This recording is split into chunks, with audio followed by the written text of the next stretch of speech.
అస్సలాము అలైకుం వరహ్మతుల్లాహి వబర్కాతు. నేను మీ సోదరుడు ఇమ్రాన్ అలీ. నేటి అంశం పిల్లలకు నరదిష్టి నుండి రక్షణ కొరకు దువా.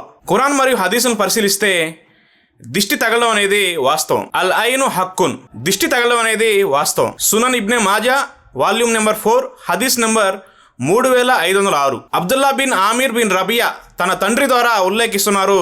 ప్రవక్త ముహమ్మద్ సల్లల్లాహు అలైహి వసల్లం వారు తెలియజేశారు, అల్ ఐను హక్కున్, దిష్టి తగలడం అనేది వాస్తవం. చాలా మంది దిష్టి లేదని వాదిస్తుంటారు, కానీ ఖురాన్ మరియు హదీసుల్లో దిష్టి తగలడం అనేది వాస్తవం. ప్రవక్త ముహమ్మద్ సల్లల్లాహు అలైహి వసల్లం వారు హదీసుల్లో చాలా స్పష్టంగా తెలియజేశారు, దిష్టి అనేది వాస్తవం.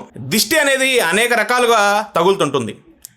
తల్లిదండ్రుల యొక్క దిష్టి పిల్లలకు తగులుతుంది, బంధువులు పొరుగు వారి దిష్టి పిల్లలకు తగులుతుంది. అదేవిధంగా మనం పిల్లల యొక్క ఫోటోలని వాట్సాప్ డీపీల్లోనూ లేదా సోషల్ మీడియాలో అప్లోడ్ చేస్తుంటాం. దాని ద్వారా కూడా పిల్లలకి దిష్టి తగిలే అవకాశం ఉంది. ఈరోజు మనం ఈ వీడియోలో పిల్లలకి దిష్టి తగలకుండా ఎలాంటి దువాలు చదవాలో, ఎలాంటి జాగ్రత్తలు తీసుకోవాలో తెలుసుకుందాం. షరియత్లో కొన్ని దువాలు తెలియజేయడం జరిగింది. ప్రతిరోజు చదివి పిల్లల మీద దమ్ చేయడం వల్ల ఇన్షాల్లా మన పిల్లలకి దిష్టి తగలకుండా కాపాడుకోవచ్చు. మరో ముఖ్యమైన విషయం ఏంటంటే, దిష్టి తగలడం వల్ల చిన్నపిల్లలు ఊరికే ఎక్కువగా ఏడుస్తుంటారు. అదేవిధంగా చిన్నపిల్లలు ఊరికే అనారోగ్యం పాలవుతుంటారు. దిష్టి అనేది చాలా డేంజర్. దిష్టి అనేది చేతబడి కన్నా చాలా డేంజర్. చాలా మంది ఈ దిష్టిని చాలా తేలిగ్గా తీసి పారేస్తుంటారు. నజరే బద్ అనేది వాస్తవం. నజరే బద్ అనేది చాలా డేంజర్, కానీ ఎవరూ భయపడాల్సిన అవసరం లేదు.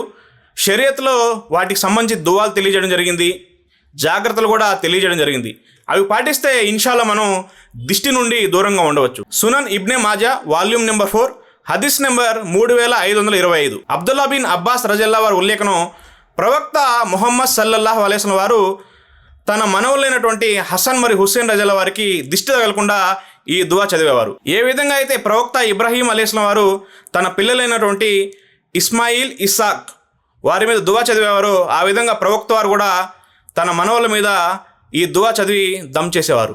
ఔజ్ బి కలిమాతిల్లాహి తామ్మతి మిన్ కుల్లి షైతానిన్ వ హామ్మతి వ మిన్ కుల్లి ఐనిన్ లామ్మ. ప్రతిరోజు ఈ దువా చదివి పిల్లల మీద దమ్ చేయాలి, అంటే ఈ దువా చదివి ఊదాలి. ప్రవక్త ముహమ్మద్ సల్లల్లాహు అలైహి వసల్లం వారు తన మనవలైనటువంటి హసన్ మరియు హుస్సేన్ రజా వారిపై ఈ దువా చదివి ఊదేవారు. అదేవిధంగా ప్రవక్త ఇబ్రాహీం అలైహిస్సలాం వారు కూడా తన పిల్లలైనటువంటి ఇస్సాక్ మరియు ఇస్మాయిల్ అలైహిస్సలాం వారిపై ఈ దువా చదివి దమ్ చేసేవారు.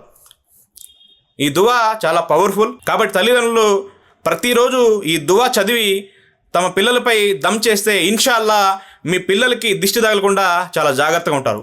దిష్టి ఎంత డేంజర్ అంటే ఒక్కోసారి మనిషి చనిపోవచ్చు, అంత డేంజర్. కాబట్టి దిష్టిని చాలా తేలిగ్గా తీసుకోకండి. ప్రతిరోజు తప్పకుండా ఈ దువా చదివి దమ్ చేయండి. ఈ దువానే కాకుండా ఇంకా కొన్ని నేను తెలియజేస్తాను, అవి కూడా చదివి తప్పకుండా దమ్ చేయండి. ప్రతిరోజు ఆయతుల్ కుర్సీ ఉదయం మరియు సాయంత్రం చదివి దమ్ చేయండి. అదేవిధంగా సూరే ఇఖ్లాస్, సూరే ఫలక్ మరియు సూరే నాస్, ఈ 3 సూరాలు ఉదయం 3 సార్లు, సాయంత్రం 3 సార్లు చదివి మీ పిల్లల మీద దమ్ చేయండి. ఔజ్ బి కలిమాతిల్లాహి తామ్మతి మిన్ షర్రి మా కలక్, ఈ దువా కూడా ఉదయం 3 సార్లు, సాయంత్రం 3 సార్లు చదివి దమ్ చేయండి. అదేవిధంగా ప్రవక్త ముహమ్మద్ సల్లల్లాహు అలైహి వసల్లం తెలియజేశారు, ఎవరైతే ఈ దువా రోజుకు 100 సార్లు చదువుతారో షైతాన్ అతనికి ఎలాంటి నష్టాన్ని చేకూర్చలేడు. ఆ దువా ఏమిటంటే, లా ఇలాహా ఇల్లల్లాహు వహదహు లా షరీక లహుల్ ముల్క్ వలహుల్ హమ్ద్ వహువ అలా కుల్లి షైఇన్ కదీర్.